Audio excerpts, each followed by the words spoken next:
Hey everybody, welcome to Beaming Notes, and today we're going to look at the summary of the poem The Spider and the Fly by Mary Howitt. Summary, Stanza 1. Will you walk into my parlour? Said the spider to the fly. 'Tis the prettiest little parlour that ever you did spy. The way into my parlour is up a winding stair, and I have many pretty things to show you when you are there. Oh no, said the little fly, to ask me is in vain, for who goes up your winding stair can never come down again. The poem opens with a dialogue between a predator and a prey, the predator being the spider and the prey being the fly. In the first stanza, we observe the spider alluring the fly to his parlour. He tries to entice the fly by saying that he has many pretty little things to show her inside the parlour. The spider portrays his home as a mysterious place, as the prettiest little parlour to trick the little fly into his web. The fly understands that it's a trap and rejects his invitation by saying that she knows that whoever goes in there never comes out. Summary, Stanza 2. I'm sure you must be weary, dear, with soaring up so high. Will you rest upon my little bed? Said the spider to the fly. There are pretty curtains drawn around, sheets are fine and thin, and if you like to rest a while, I'll snugly tuck you in.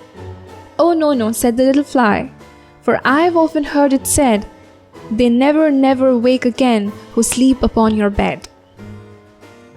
In this stanza, the spider employs a different trick to convince the fly to enter his home. He fakes concern for her by saying that she must be tired and offers her to get some rest on his snug little bed. He tries to tempt her with a false sense of security as he says that there are pretty curtains drawn around.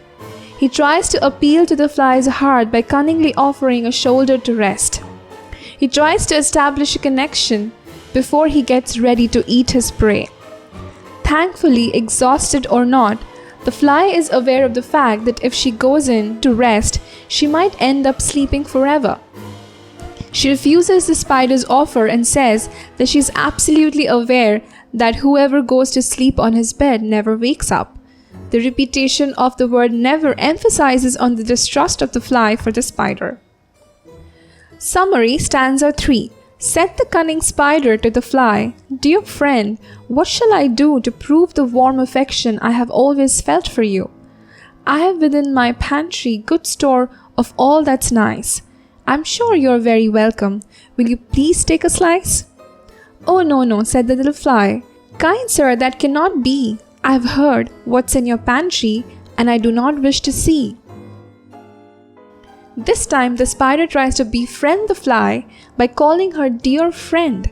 He wants to establish a false bond of friendship and affection in order to lure the fly into his home. Again, he tries to persuade the fly to fulfill his wish by offering her good food from his pantry.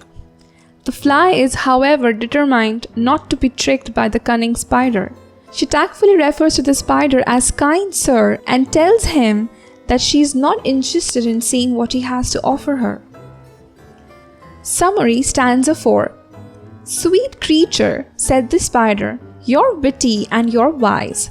How handsome are your gauzy wings, how brilliant are your eyes. I have a little looking glass upon my parlour shelf. If you'll step in one moment, dear, you shall behold yourself. I thank you, gentle sir, she said, for what you're pleased to say, and bidding you good morning now, I'll call another day. The spider does not give up. This time, he tries to flatter the fly into doing what he wants her to do. He calls her a sweet creature that is witty and wise. He acknowledges the fly's smartness and decides to coax her by repeatedly complimenting her. He also compliments her appearance. How handsome are your gauzy wings, how brilliant are your eyes. He wants to show the fly how beautiful she is by offering her a looking glass to look at herself and appreciate her own beauty. The point to be noted is that until now the spider had been asking her to step into his home. Will you walk into my parlour? Will you rest upon my little bed? Will you please take a slice? But this is the first time he suggests her to do something. I have a little looking glass upon my parlour shelf. If you'll step in one moment, dear, you shall behold yourself. Perhaps it affects the fly's reply. She shifts her tone from a firm, "Oh no, no," to a soft, "I thank you, gentle sir." This is the first instance where the readers are made to anticipate the fate of the fly. Either the fly is quite flattered, or perhaps she tries to stall the spider by saying that she will visit him some other day. Summary, stanza 5. The spider turned him round about and went into his den, for well he knew the silly fly would soon be back again. So he wove a subtle web in a little corner sly, and set his table ready to dine upon the fly. Then he came out to his door again, and merrily did sing, "Come hither, hither, pretty fly, with the pearl and silver wing. Your robes are green and purple, there's a crest upon your head, your eyes are like the diamond bride, but mine are dull as lead." The spider went into his den. The use of the word den is vital here. Traditionally, we associate a spider with web, but den gives a certain authority to the spider. It makes a spider come across as a strong, superior creature than the fly. He is confident that the fly is flattered and will soon return to him. He weaves a subtle web in a little corner to trap the fly. He carefully sets his dining table and waits for the fly. He refers to the witty and wise fly as silly now that he knows that she has fallen into his trap. The spider eagerly goes to the door and calls out to the fly, "Come hither, hither, pretty fly, with pearl and silver wing." He goes on to flatter the fly by referring to her pearl and silver wing. He lures her by saying that her robes are green and purple and her eyes are bright and beautiful as a diamond. He goes on a step forward by comparing the fly's eyes with his own. He says that while the fly's eyes are like shining diamonds, his eyes are just dull as lead. He belittles his own looks to emphasize on the beauty of the fly, so that the impact of his flattery becomes stronger. Summary, stanza 6. Alas, alas, how very soon this silly little fly, hearing his wily flattering words, came slowly flitting by. With buzzing wings she hung aloft, then nearer and nearer drew, thinking only of her brilliant eyes and green and purple hue, thinking only of her crested head. Poor foolish thing, at last up jumped the cunning spider, and fiercely held her fast. He dragged her up his winding stair, into his small den, within his little parlour, but she never came out again.